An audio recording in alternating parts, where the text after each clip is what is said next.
Subscribe करा महानुभाव प्रतितीपंथ चॅनलला व बेल बटन अवश्य दाबा लेटेस्ट नोटिफिकेशन प्राप्त करण्यासाठी। कालच्या सत्रामध्ये आपण जी स्मृती पाहिली शेवटची, त्यामध्ये उमाईसावर माहिमभट्ट रागवतात की तुम्ही एवढे विद्वान भाऊ तुमचे, म्हणजे भटोबासासारखे तुमचे भाऊ, आबाईसासारखी आई, आणि तुमच्या मनातील अजूनही हे अज्ञानासारखं जे राहणं आहे, अज्ञान जे आहे तुमच्या मनातलं गेलेलं नाही। मग त्या उपरांत पुढे काय होते हे आज आपण बघू। तथा माहिमभट्ट विज्ञापणी महावाक्य सांगणे। तथा माहिमभट्ट विज्ञापनी, माहिमभट्टांनी जे आहे ते विनंती केलेली आहे आचार्यांना। कशाची विनंती केली? महावाक्य सांगणे, म्हणजे महावाक्य तुम्ही सांगा, काही ब्रह्मविद्येचं निरूपण करा उमाईसांना, अशी विनंती केली। आणि त्या उपरांत आचार्यांनी ती विनंती मान्य करून महावाक्य सांगितलेलं आहे। माहिमभट्टी तियेची काळी भटोबासासी दंडवत घातले, आणि म्हणितले भटो तुम्ही उमाईसासी महावाक्य सांगावे। माहिमभट्टांनी त्याच क्षणी आचार्यांना विनंती केलेली आहे की तुम्ही उमाईसांना महावाक्य सांगावं। भटोबासी म्हणितले, यावर आचार्य म्हणतात तुम्ही कान सांगा। आचार्य म्हणतात तुम्ही मला विनंती करत आहात की महावाक्य सांगा, त्यापेक्षा तुम्ही सांगा नाही त्यांना महावाक्य। तुम्ही का बरं सांगत नाही? ती म्हणितले, माहिमभट्ट म्हणतात तुमते गोसावी अधिकरण केले असे, तुम्हाला गोसावी यांनी अधिकरण केलेलं आहे, त्यामुळे अधिकरणाचं कर्तव्य आहे ब्रह्मविद्येचं निरूपण करणे किंवा महावाक्य सांगणे। तो भटोबासी म्हणितले माहिमभट्टो गोसाविया पासोनी नवभेची, ते मज पासोनी कैसे होईल। यावर भटोबास म्हणतात जे स्वामींपासून झालं नाही ते माझ्यापासून काय होणार आहे? स्वामींपासून काय झालं नाही बरं? तर उमाईसांच्या मनातील जे बुद्धी होती, जे मन होतं उमाईसाचं, की कोथळोबा हे शूद्र आहे, त्यांनी माझ्या करवतीचं पाणी का पिलं, यांच्या मनातील असं अज्ञान अजूनही निघालं नाही। सर्वज्ञ श्री चक्रधर स्वामींचं सन्निधान लाभलं त्यांना, आणि तरी पण हे अशा वागतात। स्वामींमुळे जे होऊ शकले नाही, त्यांच्या मनातील अशा भावना दूर झाल्या नाही, असं हे जे अज्ञान आहे ते दूर झालं नाही, तर माझ्याकडून काय होईल बरं, असं भट्टोबास माहिमभट्टांना म्हणतात।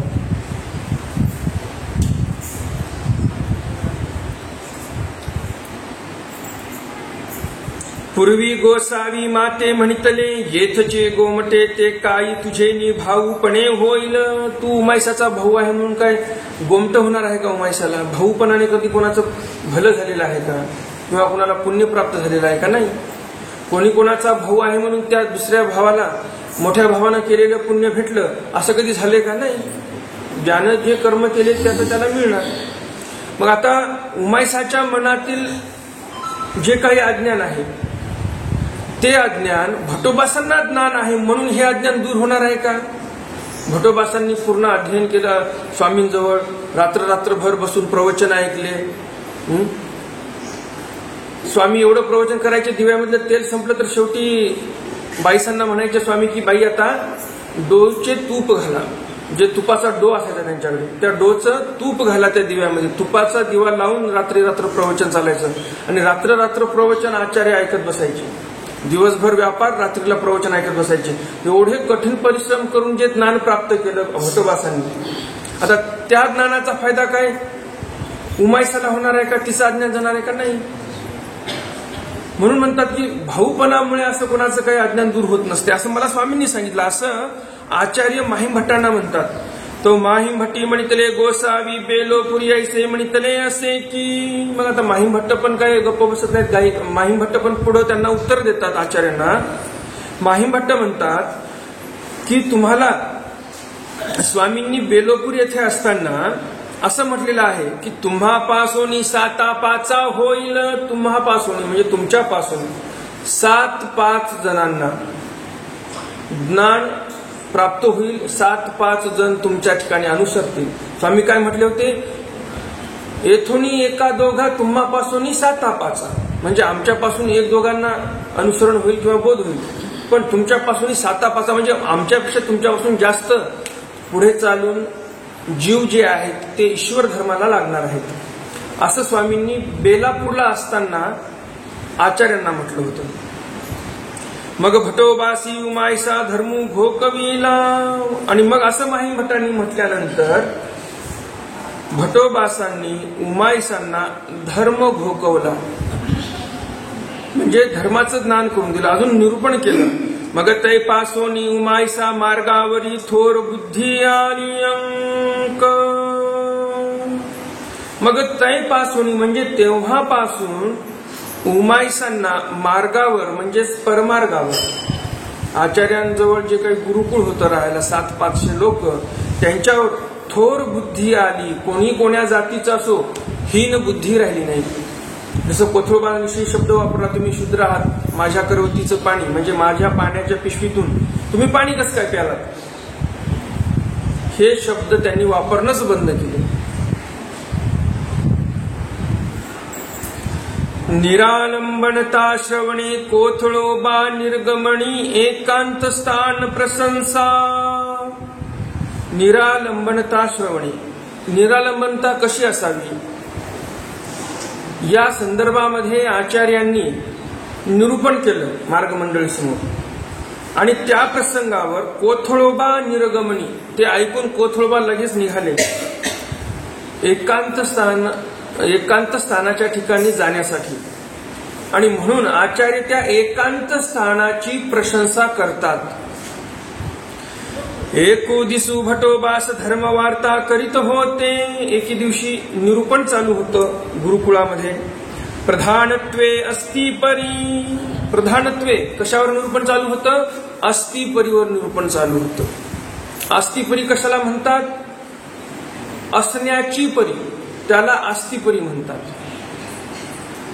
संन्याशाने कसं असावं, तर ते ज्या प्रकरणामध्ये सांगितलेलं आहे, जसं विकार विकल्प शून्य स्वभाव मात्रे निरालंबी देवता स्मरणे जो जन्मक्षेपी, हे जे 5 वचनं सांगितलेली आहेत या जीवाला आचार करण्यासाठी, त्याचं आचरण या जीवाने केलं पाहिजे. तर त्या संन्यास घेतलेल्या जीवाची असण्याची परी, त्यानं जीवन कसं जगावं, कसं असावं जीवनामध्ये, ते असण्याची परी, त्याला असत्य परी असं बोलतात. तर विशेषत्वे प्रधानत्वे कशावर निरूपण चालू होतं, अस्तिपरीवर निरूपण चालू होतं. भटोबासी म्हणितले कोण हासी प्रसादू आलंबन.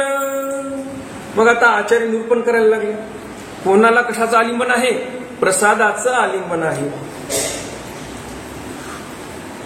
त्या आलिंबनाला सोडून तो व्यक्ती जाऊ शकत नाही दुसरीकडे, त्या आलिंबनापासून तो व्यक्ती दूर राहू शकत नाही. कोणासी शास्त्र आलंबन, कोणाला शास्त्राचं आलंबन आहे. कोणासी येल्हो आलंबन, कोणाला येल्हो आलंबन आहे. येल्हो म्हणजे एल्हाईसा, येल्हो कोणाचं नाव होतं, साधाईसांचं. तर गुरुकुळामध्ये वयोवृद्ध ही साधाईसा होती, आणि त्यांची प्रकृती जरा अस्थिर होती, तब्येत बरी नव्हती, वृद्धापकाळामुळे आरामच होता त्यांचा. मग आता त्यांची सेवा करण्यासाठी काही गुरुकुळातील संन्याशांची नेमणूक करण्यात आलेली होती. म्हणून आचार्य म्हणतात की कोणाला त्या येल्लोचं आलिंबन आहे, त्या येल्लोला सोडून, आता बिमार माणूस आहे त्याला सोडून कोणी जाऊ शकते का. आचार्यांनी दायित्व दिलं की बाबा तू साधाईसांचं सर्व पाहायचं, काय त्यांना पाहिजे, काय पथ्यपाणी आहे, त्यांची काय सेवा शुश्रूषा आहे, त्यांची काय औषधी वगैरे देणे आहे, आथरण पांघरण कपडे धुणे वगैरे वगैरे, अशक्ताची काय एक सेवा नसते. तर असं हे आलिंबन आहे म्हणतात आचार्य, की कोणाला येल्लाईचं आलिंबन आहे. कोणासी मी आलिंबन, आणि कोणासाठी मी आलिंबन आहे. आणि सध्याच्या परिस्थितीमध्ये आलंबन कशाचं झालेलं आहे जास्त, महंत्यांचं आलंबन जास्त झालेलं आहे. महंती झाली म्हणजे खाली बसायला अवघड वाटते, म्हणजे एक प्रकारे थोडक्यात सांगायला गेले एका वाक्यात स्वामींच्या तत्वापासून दूर करणारी पद्धत झाली महंती. म्हणजे महंत झाला म्हणजे त्याला खाली बसावं असं वाटत नाही. कोणी काही थोडंसं वेगळं बोललं की त्यांना लगेच राग येतो. महंती आली म्हणजे अहंता आली सध्याच्या काळामध्ये, असं मग बोलावं लागेल. हे सत्य परिस्थिती आहे. देवानं सांगितलं अहंतेचे मूळ सकंदी उपडावे नाही का एरवी अंकुर निगती मग शांतीचे रोप लावावे. जे अहंता रूपी म्हणजे अहंकार रूपी जे वृक्ष आहे, जे झाड आहे, ते काय मुळासकट उपटायला सांगितलेलं आहे आणि तिथं शांतीचं रोप लावायला सांगितलेलं आहे देवाने. परंतु तिथं झालं असं की महंतीचं आलिंगन होऊन गेलं आणि आयुष्य त्याच्यामध्येच गेलं. कोण कोणाला महंती देते आणि कोण कोणाच्या विरोधात न्यायालयामध्ये जाईल आणि मग ते न्यायालयामध्ये तारीख पे तारीख, तारीख पे तारीख, तारीख पे तारीख आयुष्य त्याच्यामध्येच जाते. आलेले दक्षिणेचे पोथीपानाचे पैसे न्यायालयामध्ये, वकिलांची फी, अमुक तमुक याच्यामध्येच व्यस्त झालेला आहे पंथ. 50 वर्षापूर्वी जे गावाच्या गाव उपदेशी झाले त्या काळामध्ये पोथ्या पानं असे काही मोठे कार्यक्रम नसायचे. एका कार्यक्रमाला 2-2, 3-3 कोटी रुपये खर्च, असे काही कार्यक्रम नसायचे त्या काळामध्ये. मोजका कधीतरी कार्यक्रम असायचा. तरी पण गावाच्या गाव उपदेशी झाले. आपल्या नांदेड जिल्ह्यामध्ये कितीतरी गाव उपदेशी आहेत. लिमगाव जसं आहे, पूर्ण जेवढे काही कदम परिवार आहेत तेवढे उपदेशी आहेत. मग इजळी झालं, कांबळज झालं, बदकलवाडी झालं, चिकाळ झालं, आपलं जोशी सांगवी झालं, लोंढे सांगवी झालं, बहुतांश गावं उपदेशी आहेत. जसं तिकडं राहेरकडे चिरली आहे, हुस्स आहे, सगळे गावाच्या गाव उपदेशी झाले. पण आताच्या काळामध्ये अवडंबर एवढं वाढलं, मोठे मोठे कार्यक्रम होतात. पण पंथ किती वाढला त्या कार्यक्रमामुळे, किती गाव उपदेशी झाले. किंवा आपल्या तिकडे खानदेशामध्ये गावाच्या गाव असतील उपदेशी तिकडे पण येत्या 10 ते 20 वर्षात किती गाव उपदेशी झाले तुमच्या इकडे झाले का? काही पूर्वीच्या काळामध्ये झाले, गावाच्या गाव उपदेशी झाले. आताच्या काळामध्ये किती झाले गाव उपदेशी? नाही झाले. मग आता आपण म्हणजे योग्य मार्गाने मार्गक्रमण करत आहोत की आपला मार्ग चुकलेला आहे, याचं आपण चिंतन केलं पाहिजे. वासनिकांनी पण चिंतन केलं पाहिजे, साधू संतांनी पण चिंतन केलं पाहिजे आणि महंतांनी पण चिंतन केलं पाहिजे. नाहीतर फक्त पटकर मागं झालं, पुढं झालं, पाठ नाही आला, चौरंग नाही आला, याच्यातच जर व्यस्त राहिलो आपण तर काही एक शक्य होणार नाही. कार्यक्रम भलेही मोठे मोठे होतील परंतु आपल्या पंथातील जे उपदेशी मंडळी आहेत तेच गरदळत जाईल. बरेच उपदेशी मंडळी आपली, कोणी तिरुपतीला जाते, कोणी शिर्डीला जाते, कोणी त्या शेगावला जाते, भरपूर आहेत जाणार. आपले उपदेशी मंडळी चारधामची यात्रा करायला जातात. मग आता कार्यक्रमाचा काय असं होतं, नवीन तर होतच नाहीत उपदेशी, जुने पण टिकून नाहीत आपल्याकडे. स्वामींनी आचार्यांना घडवलं तर हातामध्ये काठी घेऊन मारही दिला. परंतु सध्याची परिस्थिती तशी राहिलेली आहे. जसं मी परवाच्या दिवशी सांगितलं की संन्यास दीक्षाविधीचा कार्यक्रम होता, तर त्या दिवशी प्रवचन कसं असायला पाहिजे होतं की आलेल्या सर्व लोकांना वाटलं पाहिजे की बाबा संसार व्यर्थ आहे, संसारापासून मुक्त झालो पाहिजे, आपण संन्यासाविषयी प्रवृत्त झालो पाहिजे, असं काहीतरी प्रवचन पाहिजे होतं. परंतु त्या दिवशी प्रवचन काय झालं, यजमानांनी सांगितलं आई या विषयावर प्रवचन करा, माझ्या आईचा संन्यास आहे. आई या विषयावर प्रवचन केलं तर लेकीही रडायला लागले आणि लेकही रडायला लागले की आई दीक्षा घेऊ नको, म्हणजे झालं उलटच. तर अशी परिस्थिती निर्माण झाली. मोठे कार्यक्रम होत आहेत पण तिथं बोलावं काय हेच समजत नाही. मोठे कार्यक्रम घेतात गावकरी लोक, पट्टी करू गुरु, कोणी सप्ते घेतात, कोणी काही घेतात. त्याच्यामध्ये तिथले सांगणारे लोक गावकऱ्यांच्या अहंकाराला खतपाणी घालतात. सत्य परिस्थिती आहे. त्यामुळे बदल काहीच होत नाही त्याच्यामध्ये. मग गावकऱ्यांना वाटते की आपण आहोत ते व्यवस्थित आहोत. आता काही ठिकाणी मी पाहिलं की म्हणतात नांदेड शहरामध्ये, नांदेड जिल्ह्यामध्ये सर्वज्ञ श्री चक्रधर स्वामींनी गायी राखल्या, किती दैव आहे तुमचं. अरे बाबा 800 वर्षापूर्वी गायी राखून गेले ते आताचे लोक 5 नामे घेत नाहीत. काय त्यांचं दैव आहे का? काही दैव त्यांचं चांगलं? दुर्दैव आहे ते. देव तिथं गायी राखून गेले 800 वर्षापूर्वी. त्या काळाचं, त्या दैवाचं, आपल्या दैवाचं काही देणं घेणं आहे का? कुठंतरी लिंक आहे का? काही देणं घेणं नाही. परंतु सांगणारे लोक असे खतपाणी घालतात आणि आपले गावकरी मंडळी फुगून जातात. म्हणतात आम्हीच योग्य करत आहोत, काय गरज नाही, कुठं संन्यास घेण्याची गरज नाही, घरी राहूनच मोक्ष मिळते. आपल्यासारखे दैववान भाग्यवान कोणी? बाबांनी सांगितलं आपल्याला, आपल्यासारखे दैववान आपणच. कसं काय दैववान होणार आपण? गायी राखल्या, त्या लीळेचं चिंतन केले का तुम्ही दररोज? नाही. देवाचं स्मरण केलं का तुम्ही दररोज? नाही. मग त्या दैवाचं तुमच्या दुर्दैवाचं कुठंतरी आहे का लागले? पण नाही, काहीच नाही. त्या काळात गायी राखून गेले, त्या काळात त्या सद्भक्तांना जे कुणाला संबंध झाला, संबंधदान मिळालं, कोणाच्या घरी जेवण केलं, कोणाच्या घरी भिक्षा मागितली, त्यांना ते पुण्य मिळालं. त्या काळातले लोक दैवाचे, भाग्याचे. आपण कसं काय? आपण तर करंटे माणसं, आपण दुर्दैवी माणसं. मग आपण कसं म्हणायचं आपण दैववान? आणि सांगणाऱ्याने ते का सांगावं की तुम्ही दैववान भाग्यवान आहात? मग तुम्ही करायचं ते करणार नाही ना, सोडून देणार. काय करणार म्हणून? आपणच दैववान झालो, काय करायची गरज आहे आपल्याला? बाबांनी तर सांगितलं. तर असं चुकीचं काही लोक बोलतात आणि काही आपण लोक धरून चालतो. त्यामुळं जिथं आपण थांबलोय कमीत कमी देवधर्म करायचं, तिथूनही आपण खाली येतो, वर तर जाण्याचा विषयच राहत नाही. ही सत्य परिस्थिती आहे सध्या समाजाची. मग अशा कार्यक्रमातून काय साध्य होणार आहे? आणि परिस्थिती अशी आहे की पैसे देऊन कार्यक्रम घेतला तरच गावातले 4 लोक जमा होतात. नाहीतर लिमगावमध्ये मावशीला विचारा, दर रविवारी सत्संग असायचा माझा. सुरुवातीला यायच्या बायावर, नंतर 4 अख्खं गाव उपदेशी, काय पूर्ण कदम परिवार उपदेशी, आणि सत्संगाला 4 बाया 3 बाया, अशी गोष्ट. मग कसा पंथ पुढे जाईल? असं फुकट सांगायला गेलं तर कोणी ऐकायला येत नाही. आणि पैसे देऊन जर काही कार्यक्रम घेतला तर मग येतात ऐकायला. आणि बरं लोक चांगलं म्हणतील असं नाही. काही लोक असे म्हणतात की यांनी आम्हाला ब्रह्मविद्येचं थोडंसं ज्ञान सांगितलं, पैसे कशामुळे घेतले? यांनी काही कुठं अभ्यासाला गेले तिथे काय पैसे घेतले का ज्यांनी शिकवलं?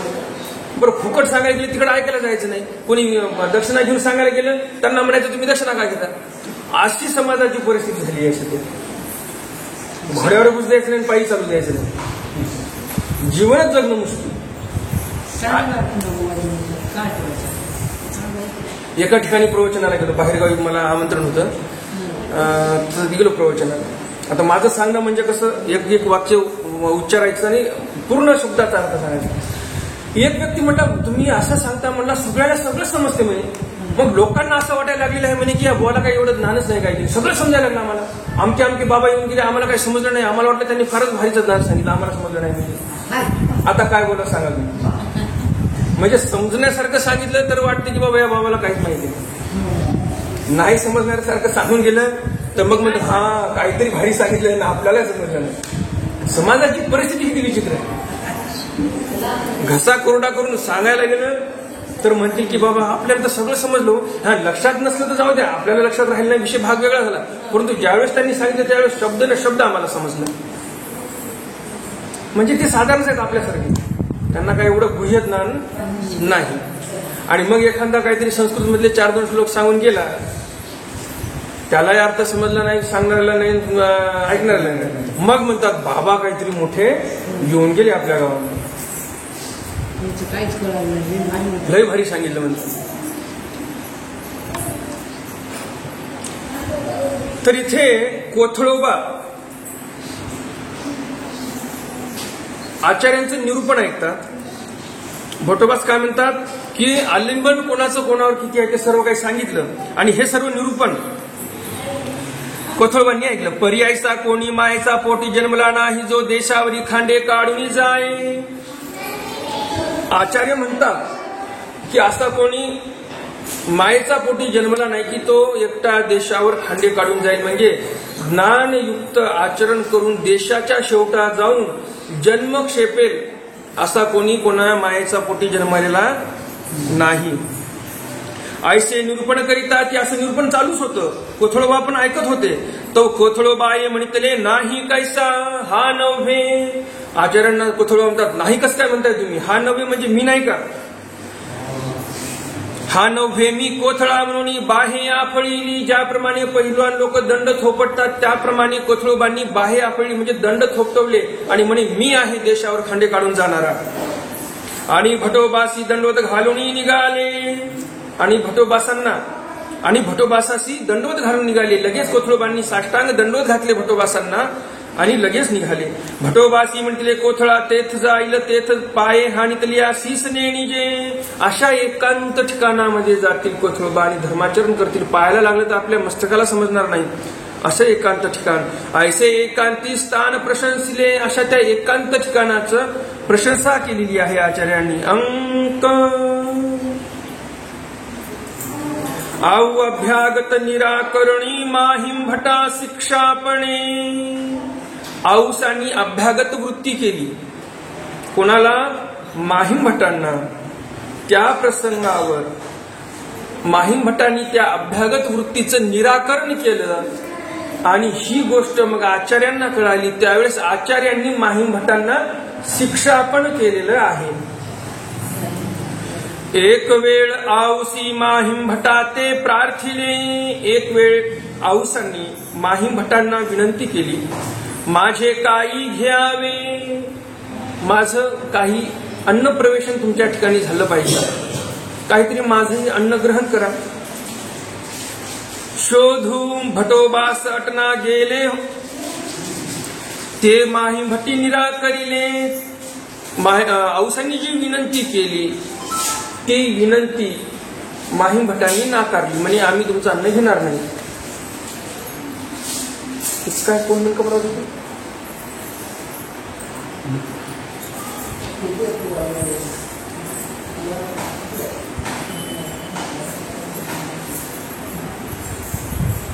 तर माहीम भटांनी ती विनंती नाकारली. भटोबास अटना गेले होते तेथ तेही ऐकिले. भटोबास अटनाला गेलेलेच होते. त्यांच्या कानावर ती गोष्ट आली की औसांनी विनंती केली माझ्या अन्नाचा स्वीकार करा म्हणून. भोजनाचा दंडोत घातला होता कुणी? औसांनी माहीम भटाला. माहीम भटांनी ते नाकारलं. हे कळालं अटनाधिक्रमी जे भटोबास होते त्यांच्या कानावर ही गोष्ट गेली. तेथ तेही ऐकिले जे माहीम भट्ट आऊवेचे न घेतीची. माहीम भटांनी औसांचं अन्न ग्रहण केलं नाही हे ऐकलं त्यांनी. मग माहीम भट्ट अटनी भटोबासा ते भेटले. बघा कसे योगायोग असतात. त्या काळामध्ये एकदा साधक विभक्त झाला की तो साधक कुठे गेला, कोण्या गावाला गेला, कसा मुक्काम आहे काही माहिती नसायचं. कारण की त्या काळात मोबाईल नसायचे, काही नाही. परंतु नेमका प्रसंग असा काही घडला, आचार्यांना वाटलं की आता गाठ पडली पाहिजे माहीम भट्टासोबत, भेट झाली पाहिजे आपली, की लगेच भेट पाहिजे. हे कोणाचं साह्य? हे अदृष्टाचं साह्य. परमेश्वराचं सहाय्य करतात. मार्ग अभिमानी जी आहे ती अशी योगायोग बरोबर आणून देते.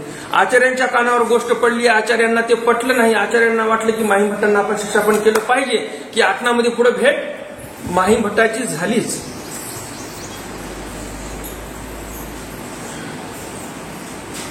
मग भटोबास कोपले. भटोबास कोपतात माहीम भट्टांवर.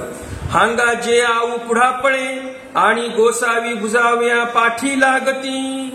आऊवेचे अन्न स्वीकारल्या विना आरोगण न करीती. आचार्य म्हणतात की आऊ म्हणजे कशी होती? आऊसाबाई ह्या पुढं पळायच्या आणि गोसावी तिची समजूत काढण्यासाठी मागे लागायची तिच्या. म्हणजे देव ज्या बाईच्या पाठीमागे लागायचे, औसांच्या पाठीमागे लागायचे, एवढी ते दैवाची, भाग्याची आणि कडवेची औसा होती. आणि त्या औसाचं तुम्ही अन्न ग्रहण केलं नाही. आऊवेचे अन्न स्वीकारल्या विना आरोगण न करीती. औसांचं अन्न स्वीकार केल्याशिवाय गोसावी अन्न ग्रहण करत नव्हते. ऐशी लाळिली ताळिली. अशा प्रकारे लाळलेली ताळलेली म्हणजे त्या औसांचा ईश्वर अवतारांनी एवढा लाड केलेला आहे अशी ती औसा. त्या आऊवेचे नेघिजे. आणि त्या औसांचं तुम्ही अन्न ग्रहण केलं नाही तरी देवाचेची नेघिजे म्हणा. तर मग तुम्ही ईश्वराचंच अन्न नाही घेतलं असा अर्थ झालेला आहे. ऐसी माहीम भटा प्रति औसाची प्रशंसा बोलिली. अंक अशा प्रकारे औसाची प्रशंसा भटोबासांनी माहीम भटाप्रती केलेली आहे की औसा एवढी कणवेची होती, अशी प्रशंसा केली. मग आता माहीम भटांना शिक्षापन तर झालं. मग आता पुढं आचार्य काय करतात, माहीम भट्ट काय करतात आचार्यांचं असं शिक्षापन झाल्यावर? तथा अनुतप्त माहीम भटी औसा भोजन सांग मागणे. तथा अनुतप्त माहीम भटी औसा भोजन मागणे. माहीम भट्ट मग अशा प्रकारे काय झालेले आहे? अनुतप्त झालेले आहे. अनुतप्त म्हणजे काय? आपल्याकडून जो दोष घडला त्याविषयी काय करणे? दुःख करणे, की माझ्याकडून हा दोष घडला म्हणून ते दुःख करत आहेत माहीम भट्ट. औसा भोजन मागणे, जाऊन तिथे औसांना भोजन मागितलेलं आहे माहीम भट्टांनी. शोधू एतुलेनी माहीम भट्ट अनुतापले, मग भटोबासा ते पुसवणी माहीम भट्ट मागवते गेले. आपल्याकडून जे दोष घडलेला आहे तो दोष माहीम भट्टाच्या लक्षात आला आचार्यांच्या निरूपणामुळे, आणि म्हणून माहीम भट्टांनी लगेच आचार्यांना विचारलं, मग आता मी माघारी जाऊ का? आचार्य म्हणतात जा.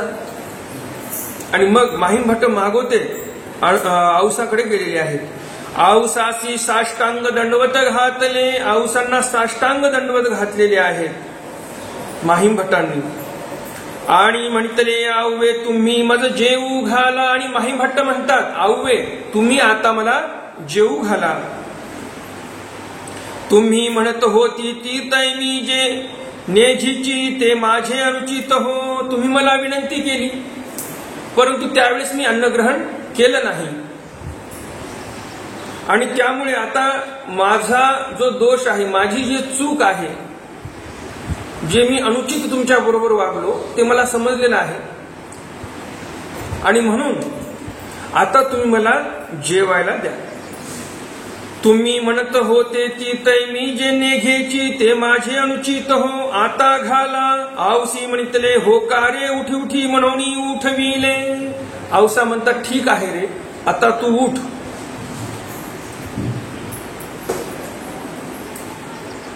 म्हणून उठविले. औसांनी मग माहीम भट्टांना उठवलं. आता हे जसं मी आता सांगत असतो, बऱ्याच वेळा चॅनलवर हा व्हिडिओ टाकला की मग मला खाली कमेंट्स येतात व्हिडिओच्या खाली की तुम्ही असंच काय बोललात. आता जसं इथं शब्द आलेला आहे होकारे उठी उठी, औसाने शब्द वापरले, तसेच त्या शब्दाचा अर्थ मी जसाच तसा केला. मी म्हटलं की औसा म्हटली माहीम भट्टांना की उठ रे. आता काही लोक काय म्हणतात की तुम्ही उठ रे, माहीम भट्टांनी विशेष शब्द वापरला. म्हणजे कसं होते ते एकदम ध्यानपूर्वक ऐकत नाहीत पहिली गोष्ट ऐकणारे, आणि मग म्हणतात की तुम्ही असा शब्द का वापरला. आता हा शब्द मी वापरलेला आहे का? इथे वापरलाय औसांनी. कोणाविषयी? माहीम भट्टाविषयी.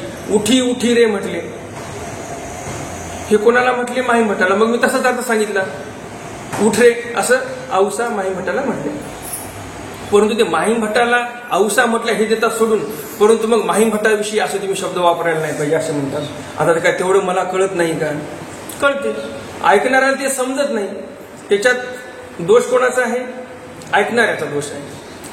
त्यामुळं जे कोणी युट्यूबवर पोथी ऐकत असतील त्यांनी व्यवस्थित ध्यान देऊन पोथी ऐकणे ही एक महत्वाची गोष्ट आहे. नाहीतर तुमचं अर्ध ध्यान कामामध्ये अर्ध ध्यान पोथीमध्ये म्हटलं की मग अशी समस्या उद्भवत असते. तुम्ही माझ्या चक्रस्वामीच्या धुरा. काय म्हणतात औसा? की तुम्ही माझ्या चक्रस्वामीच्या धुरा आहात. म्हणजे एक महत्वाची व्यक्ती. बैलगाडीला धुरा असतो का? जो मेन लाकूड असते बघा त्याचं आपण म्हणतो धुरा मोडला म्हणतो. मग बैलगाडीचा जर धुरा मोडला तर चालते बैलगाडी? नाही चालत. कशी काय चालत? ते बैलगाडी चालते त्याच्यावरच, आणि तेच मोडल्यावर कसं काय चालत? तर मग औसांना काय म्हणायचं आहे एकंदरीत, की जो ईश्वरीय कार्याचा जो गाडा आहे त्या गाड्याचे मेन धुरे तुम्ही आहात. कोण? माहीम भट्ट असतील, भट्टोबास असतील, त्यांच्यामुळे हे ईश्वरीय कार्य पुढे चालू आहे. आणि तुम्ही असं माझ्या समोर साष्टांग दंडवत नको घालायला. म्हणून औसांनी माहीम भट्टांना उठवलं आणि म्हणतात की तुम्ही चक्रस्वामीची आहात धुरा, तुम्ही धुरा आहात, तुमच्यामुळे हे सर्व चालू आहे व्यवस्थित. म्हणून औसी अन्न केले, स्वयंपाक तयार केला. मग माहीम भट्टा प्रसादाचा पात्री वाढले. माहीम भट्टांना जेवण्यासाठी कशामध्ये वाढलं? औसांकडे एक पात्र होतं जे नमस्कारी होतं, त्या पात्रामध्ये माहीम भट्टांना जेवण्यासाठी वाढलेलं आहे. मग माहीम भट्ट तृप्तपर्यंत जेविले. प्रसादाच्या पात्रामध्ये काष्टाचं पात्र होतं, त्याच्यामध्ये मग ते जेवले.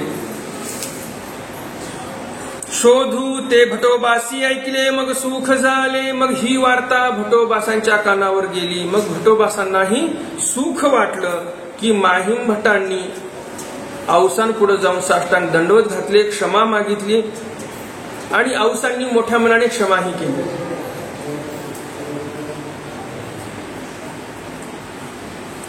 माहीम भट्टा देहावसान.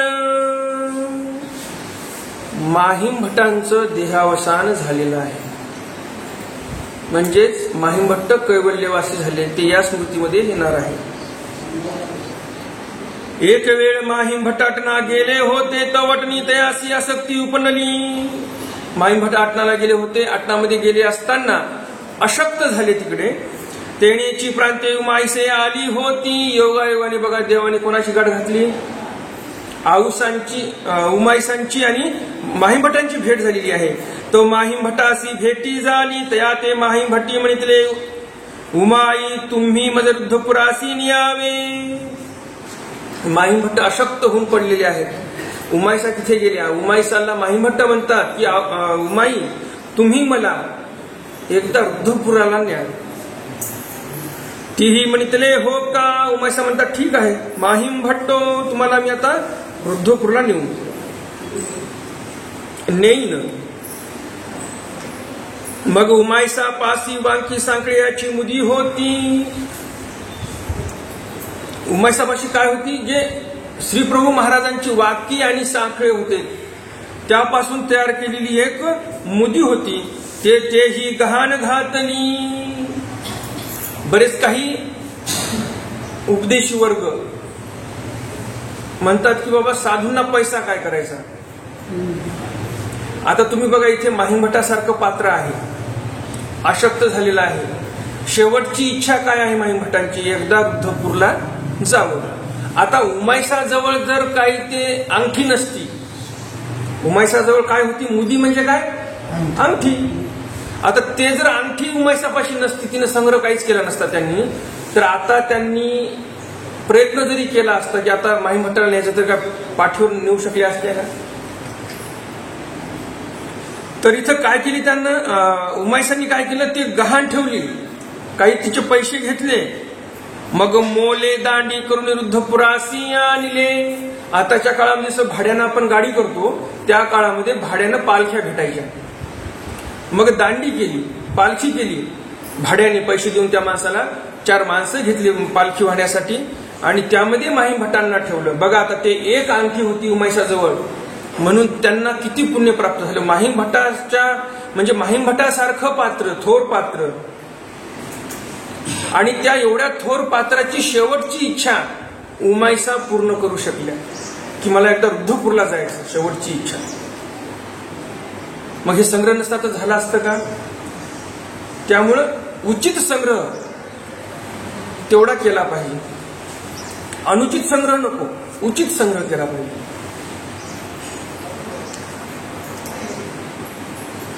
महाद्वारी दांडी उतरली, माहीम भट्ट आले ऐकोनी भटोबास सावमे आले. पालखी महाद्वारापर्यंत आली, माहीम भट्ट आले असं ऐकून भटोबास पण लगेच तिथं महाद्वारापाशी आले त्यांचं स्वागत करण्यासाठी. महाद्वारापाशी भेटी झाली, महाद्वारापाशी भेट झाली. उचित जर आपल्याकडे संग्रह असेल द्रव्याचा तर माणूस सुखी असतो. अनुचित जर द्रव्याचा संग्रह असेल माणसाकडे तर माणूस हा दुःखी असतो. आता उचित आणि अनुचित कशाला म्हणावं? एका राज्यामध्ये एक वारीक होता. तो वारीक काय जास्त कमवत नव्हता. तो वारीक कसा होता, राजाची हजामत करणारा वारीक होता, मोठा वारीक होता. राजाकडे जायचा, दाढी डोकी त्याची काय काय करायचं असेल ते तो वारीक करायचा. राजा परेशान होता की कधीही आला हा वारीक तरी एकदम आनंदात दिसतो, कारण काय याच्यामध्ये, मी तेवढा आनंदी राहू शकत नाही, माझ्याकडे काय कमी आहे, राजमहल आहे, एवढं मोठं राजकीय भंडार आहे माझ्याकडे, हिरे रत्न माणिक मोती सोनं चांदी हिरे मोती सर्व, पण मला तेवढी खुशी नाही, मला तेवढा आनंद नाही. परंतु हा वारीक मात्र फार आनंदित दिसतो कधी पण. याच्या मागचं कारण काय. आता राजे माणसं काही जास्त स्वतः विचार करत नसतात, सल्लागार ठेवलेले असतात, मंत्री ठेवलेले असतात. त्यांच्या एका मंत्र्याला तो म्हणतो की मंत्री महोदय मला एका प्रश्नाचं उत्तर मिळत नाही, बरेच दिवस झाले. मंत्री म्हणतात काय, कोणता प्रश्न आहे. राजा म्हणतो की हा जो वारीक येतो कधी पण आला तर एकदम चेहऱ्यावर आनंद दिसतो, चेहरा प्रफुल्लित असतो त्याचा, तो आनंद मला पण नाही, याच्या मागचं काय कारण आहे. मंत्री म्हणतो काय हरकत नाही, त्याच्या प्रश्नाचं उत्तर देतो तुम्हाला, किंवा मग तुम्हाला जर असं वाटत असेल की या वारकाच्या तोंडावरची जी प्रसन्नता आहे ती नष्ट करायची असेल तर तेही मी करू शकतो. आता ते लोक विघ्न संतोषी असतातच, कोणाचं सुख कोणाला बघवतच नाही. राजा म्हणतो असं आहे का, म्हणे काय हरकत नाही, म्हणे तुम्हाला मुभा दिली, म्हणे तुम्हाला काय करायचं ते करा, म्हणे एक तर माझ्या प्रश्नाचं उत्तरही पाहिजे म्हणे मला, आणि याच्या चेहऱ्यावरची प्रसन्नता कशी गायब होती हे मला तुम्ही दाखवून द्या, म्हणे प्रसन्नता गायब करा. मग महामंत्री म्हणतात काय हरकत नाही, मला म्हणे मग एक सुवर्ण मुद्रांनी भरलेली पिशवी द्या, त्याच्यामध्ये फक्त मोबाईल बंद करा, कोणाचा मोबाईल वाजत आहे, हळू करून घ्या. तर राजा मंत्री काय म्हणतो की एका पिशवीमध्ये मला 99 सुवर्ण मुद्रा टाकून द्या, म्हणजे काय हरकत नाही. मग ते 99 सुवर्ण मुद्रा टाकून पिशवी मंत्र्याकडे त्या राजाने देऊन टाकली. मंत्र्याने काय केलं, जिथं तो वारीक राहायचा तिथं जाऊन त्याच्या दारामध्ये एक असं टोपलं उघडं घातलेलं होतं, त्या टोपल्याखाली ती पिशवी नेऊन ठेवून दिली. आणि ठेवल्यानंतर सकाळी तो वारीक उठला, मग साफसफाई करण्यासाठी काही ते टोपलं वगैरे उचकवलं असेल तर त्याला पिशवी सापडली. त्याने पिशवी पाहिली, त्याच्यामध्ये सुवर्ण मुद्रा. मग एका बाजूला जाऊन झुडपामध्ये जाऊन बसला, म्हणजे लोक नको बघायला आपल्याला. ते सर्व नाणे मोजले, 99 नाणे निघाले. ते म्हणे अरे गड्या 99 नसतील म्हणे, हे 100च असतील, अजून एकदा मोजायला पाहिजे. 2दा मोजले, 3दा मोजले, परेशान झाला, बेचैन झाला, म्हणे एक नाणं कुणीकडे गेलं, 100 असायला पाहिजे होतं, 99च नाणे. बरोबर जाऊ द्या म्हणे, आता 99 तर 99, आपल्याला आता एक सुवर्ण मुद्रा कमाई करायची आणि याच्यात भरून ठेवायची, 100 सुवर्ण मुद्रा झाल्या पाहिजे म्हणून. वाढली लालच. मग आता तो घरी लेकरां बाळासोबत फार आनंदित राहायचा.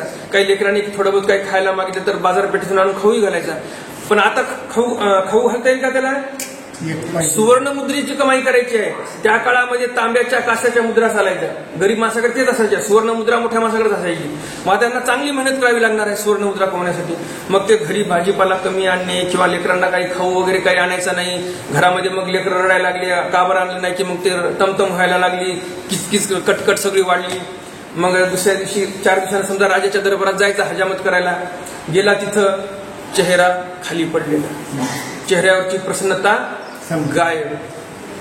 बेचैन झालेला आहे की एक सुवर्ण मुद्राची कमाई करायची, घरी एवढे वांदे वाढले, लेकराची किटकट झाली, बायकोची किटकिट झाली, सगळं माझ्या जीवनामध्ये काय झालं, दुःखच दुःख आलं. असा परेशान होऊन खाली मान घालून चालला तिथं आपली ड्युटी करण्यासाठी. राजानं पाहिलं, आश्चर्यचकित झाला राजा, म्हणे दरवेळेस एवढा आनंदित असणारा हा असं काय झालं बरं की हा उदास झाला. मग ते हजामत वगैरे झाली, तो निघून गेला वारी. मग मंत्र्याला बोलवलं, मंत्री साहेब म्हणजे तुम्ही केला असं काय, म्हणजे की तो एकदमच उदास झाला. मग मंत्री म्हणतो तो 99 क्लबचा मेंबर झाला. 99 सुवर्ण मुद्रेचा जो आमचा क्लब होता, जसं लॉयन्स क्लब वगैरे असतात ना ते क्लब माणसांची, तसं म्हणजे 99 शिक्क्याचा क्लबचा तो मेंबर झालाय. आणि म्हणून आता त्याच्या जीवनामध्ये काय राहणार, फक्त दुःखच राहणार. म्हणजे राहणार 99 आहे, त्याचं महत्व नाही, त्याचं महत्व नाही, 100वी करायची त्याला लालसा वाढली, लोभ वाढला. मग तुम्ही सांगा, आता त्याच्याकडे जे धन आलं ते उचित होतं का, अनुचित होतं. अनुचित धन आलं, काय झालं, बेचैनी वाढली, इकडे उदासीनता झाली, दुःख, कटकट, संसारामध्ये दुःखच दुःख. अगोदर थोडं बहुत कमवायचं, आनंदात सर्वजण खायचे. एवढा आनंदित होता की राजाला हेवा वाटला त्याचा. बरोबर की नाही? तर उचित द्रव्य असणे जीवनामध्ये आनंदाला कारणीभूत ठरते. अनुचित द्रव्य जीवनामध्ये असणे दुःखाला मूळ ठरत असते. आपलं उमाईसांकडे कोणतं द्रव्य होतं? उमाईसांकडे उचित द्रव्य होतं. त्यांनी काही जास्त संग्रह करून ठेवला नव्हता. असावं काहीतरी आपलं कामाला पडेल म्हणून थोडंसं ठेवलेलं होतं जवळ. आणि ते द्रव्य त्यांचं, ते जे मुदी होती, अंगठी होती, ती योग्य ठिकाणी कामाला आलेली आहे. त्यामुळं हे आपल्या जीवनामध्ये आपण लक्षात ठेवलं पाहिजे. जे हरामचा पैसा असतो, आता 99 नाणी त्याच्या काही कमाईचे होते का? हरामचाच पैसा होता. आता एवढे राजकारणी लोक बघा तुम्ही, राजकारणी लोकांकडे सगळा हरामचा पैसा असतो. सगळेच राजकारणी म्हणतो बरं का, मी कोणीच सोडत नाही. पण आता तुम्हाला वाटेल की विशिष्ट कोणा राजकारणाला बोलते का? राजकारणी लोकांकडे सगळा 2 नंबरचा पैसा असतो. जे काही वडिलोपार्जित आला असेल 1% त्यांचं असेल वडिलोपार्जितचं.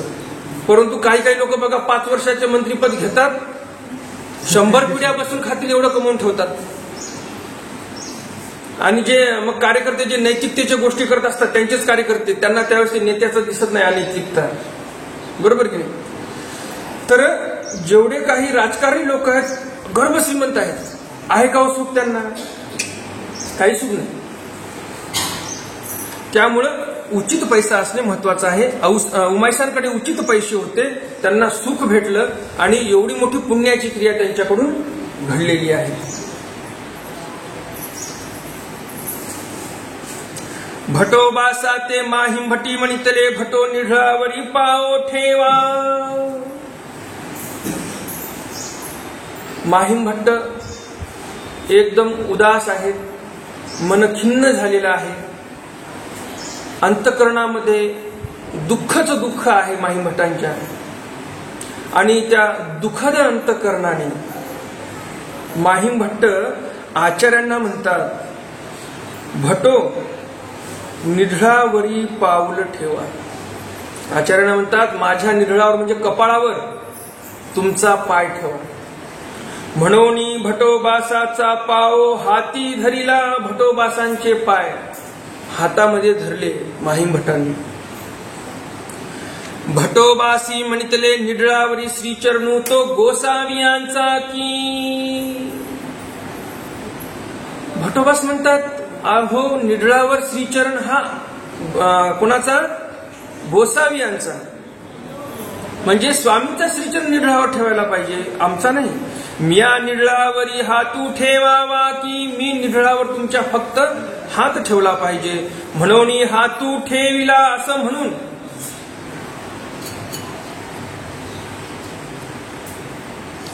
भटोबासांनी माहीम भट्टाच्या निढळावर हात ठेवलेला आहे.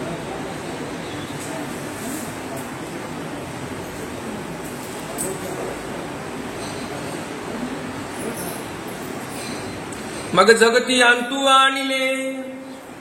पाय ठेवा म्हटले म्हणून त्यांनी काय पाय ठेवला नाही, हात ठेवला.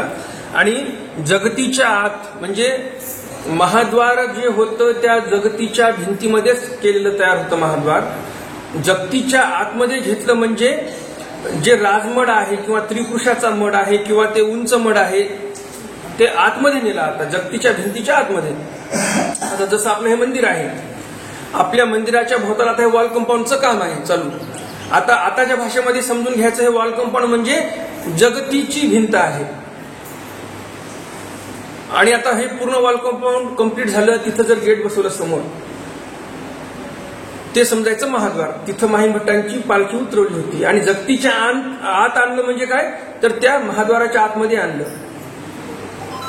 म्हणजे राजमडाच्या अंगणामध्ये माहीम भट्टांना आणलेलं आहे.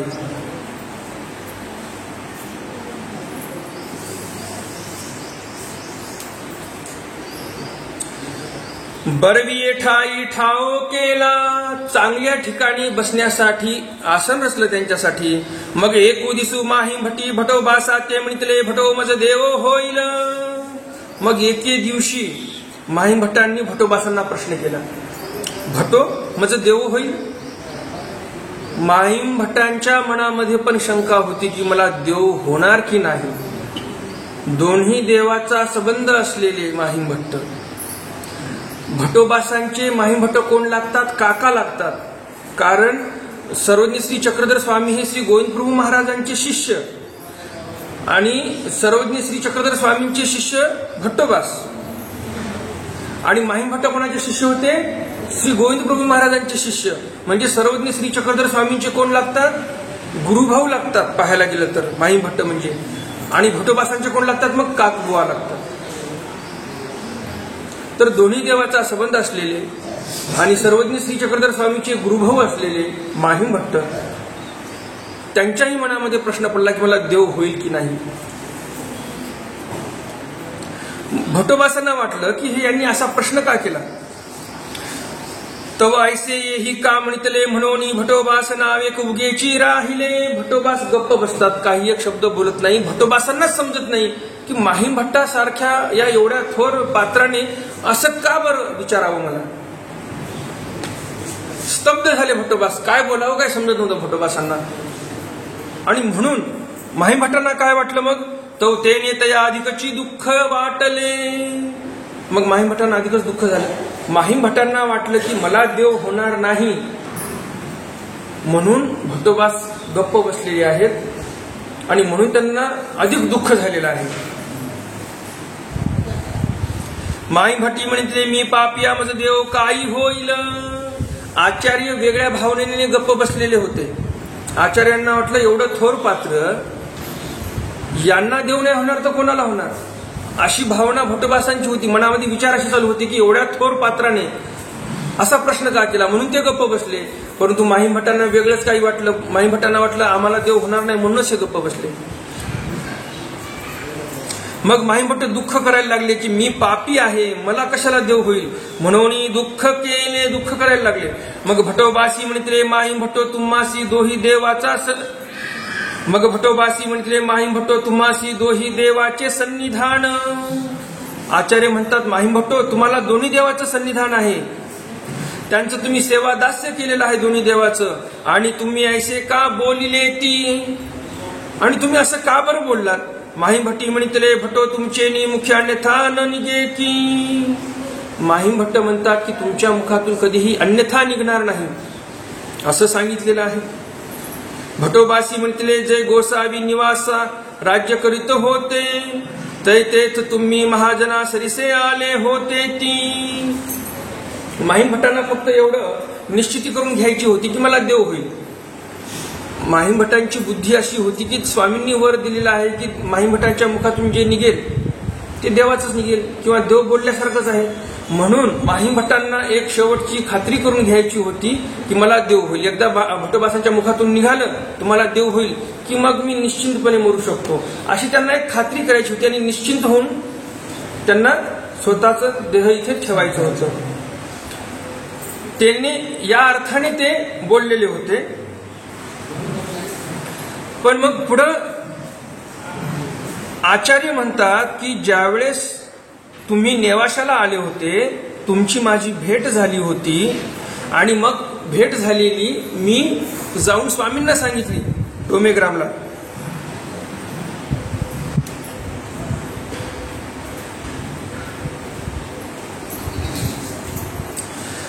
त्यावेळेस तुम्ही स्वामींचं दर्शन न घेता परत गेलात. त्या प्रसंगावर स्वामी असे म्हटले होते त्यावेळी मी या कटाक्षुनी गोसाविया ते म्हटले जी जी गोसावियाचा माया आला होता परिदर्शना नयेची. कटाक्षुनी म्हटलं की स्वामींचा माहिया स्वामींचा शिष्य देवापाशी न येता तिकडल्या तिकडे माघार गेला, स्वामींचं दर्शन घ्यायला पण आला नाही. स्वामींपासून यांना बोध झालेला होता, ब्रह्मविद्येचं ज्ञान बऱ्यापैकी चांगल्यापैकी माहिमभट्टांना स्वामींपासून झालेलं होतं. येण्याअर्थी माहिमभट्ट हे स्वामींचे पण शिष्य ठरतात. कारण स्वामी काय ठरतात, विद्यागुरु ठरतात यांचे. कारण बोध जो झालेला आहे तो स्वामींपासून झालेला आहे डोमेग्राम इथे माहिमभट्टांना. नयो कांगा येईल तोची येऊ जाणेल की.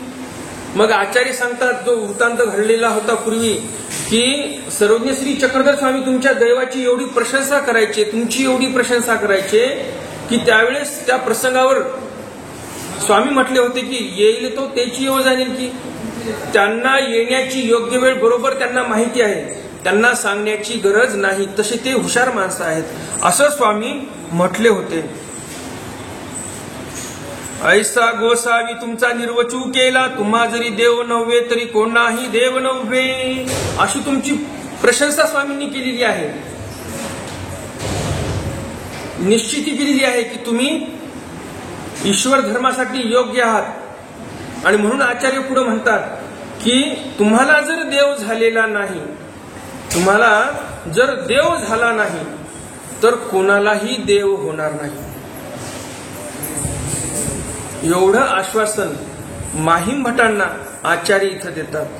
म्हणून तुम्हा देव होईल आणि म्हणून तुम्हाला देव नक्कीच होणार असं आचार्य माहीम भट्टांना सांगतात. ऐसे भटोबासी निर्वचिले असं तिथे आचार्य बोलले.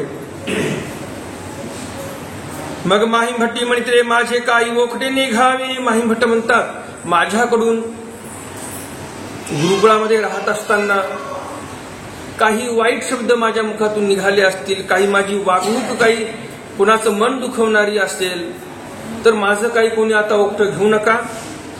म्हणून हात जोडून निढळावरी ठेविले, सर्वांना नमस्कार केला की माझं काही चुकलं असेल तर मला माफ करा, माझं काही ओक्ट, माझं काही दोष घेऊ नका असं म्हणून सर्वांना नमस्कार केला. आणि माझा निक्षेपू चरणाख्यापासी करावा, आणि माझा निक्षेपू पाठभेदानुसार आलेला आहे चरणाख्यापासी करावा असं माहीम भट्ट म्हणतात. येतुलेनी माहीम भट्टाचे देहावसान झाले. येतुलेनी म्हणजे एवढं बोलून माहीम भट्टांनी आपला देह तिथे ठेवला. मग भटोबासी तेथ निक्षेपू केला. मग भटोबासांनी जिथे निक्षेप करायला सांगितला होता तिथेच निक्षेप केलेला आहे. काही पाठभेदानुसार म्हणतात की त्या चरणाख्यापासीच श्री प्रभू महाराजांना पण निक्षेप केलं होतं आणि माहीम भट्टांची पण इच्छा होती जिथं श्री प्रभू महाराजांचा निक्षेप झालेला आहे तिथेच माझाही निक्षेप करावा. आणि ते माहीम भट्टांची शेवटची इच्छा भटोबासांनी पूर्ण केली. एक इच्छा त्यांची भटोबासांच्या बहिणीने पूर्ण केली म्हणजे उमाईसांनी पूर्ण केली, रुद्धपुराचं दर्शन घडवलं. आणि एक इच्छा भटोबासांनी पूर्ण केली, त्यांचा निक्षेप जिथं त्यांनी सांगितला तिथेच निक्षेप केला. भटोबास मुख्य अवघ्या थोर दुःख झाले. एवढे मोठे विद्वान पंडित ज्यांनी लीळाचरित्राचं लिखाण केलं आणि त्या लीळाचरित्रामुळे आपला महानुभाव पंथ आज उभा आहे, असे ते विद्वान आणि थोर पात्र वारल्यामुळं सर्व गुरुकुळाला खूप दुःख झालं. मग तैसेची भटोबास गंगा तीरा निघाले अंक. आणि तसेच मग आचार्य रुद्धपूर सोडून गंगा तीराकडे निघालेले आहेत. यापूर्वी दुःख झालं श्री प्रभू महाराज गेले म्हणून, आणि आता दुःख झालेलं आहे माहीम भट्ट गेले म्हणून. दोन्ही वेळेला रुद्धपूर सोडलं तर आचार्यांनी दुःखिस्त मनानेच सोडलेलं आहे. गंगा तीरा प्रयाणी आऊ चाल म्हणणे. गंगा तीरला प्रयाण आचार्यांनी केलं. त्या प्रसंगी औसांना म्हटले आता चला तुम्ही. त्यावेळेस औसा काय म्हणतात ते समोर सांगतात. भटोबास गंगा तीरा निघाले निघता औसा ते म्हणितले आऊ गंगा तीरा चाल जाऊ. तव औसी म्हणितले नये रे बा नागणा. चक्रस्वामी विनते गंगा तीर तांबा जाळी जळताये रे. ऐसे म्हणितले परी येतीची. मग भटोबास मढू नमस्करुणी निघाले अंक. भटोबास गंगा तीरला जाण्यासाठी निघालेले आहेत. निघताना मग आचार्य औसांना पण म्हणतात आता किती दिवस थांबता, इथं चला आमच्या बरोबर. त्या प्रसंगावर औसा म्हणतात नयरे बा नागना. नागदेवा मी काय आता तुझ्या सोबत येणार नाही. चक्रस्वामी विनते गंगा तीर तांबा जाळी जळताय रे. तांब्याला जणू अग्नी लागल्यावरती जसं एकदम लाल दिसते त्याप्रमाणे हे सर्व गंगातीर मला भासत आहे, जिथे फक्त विरह दुःखच ठेवलेलं आहे माझ्यासाठी, आणि म्हणून मी काय तिथे येणार नाही. ऐसे म्हणितले परी न येतीची, आणि शेवटी त्यांनी गंगा तीराला येणं मान्य केलं नाही आणि त्या शेवटी आल्या नाही.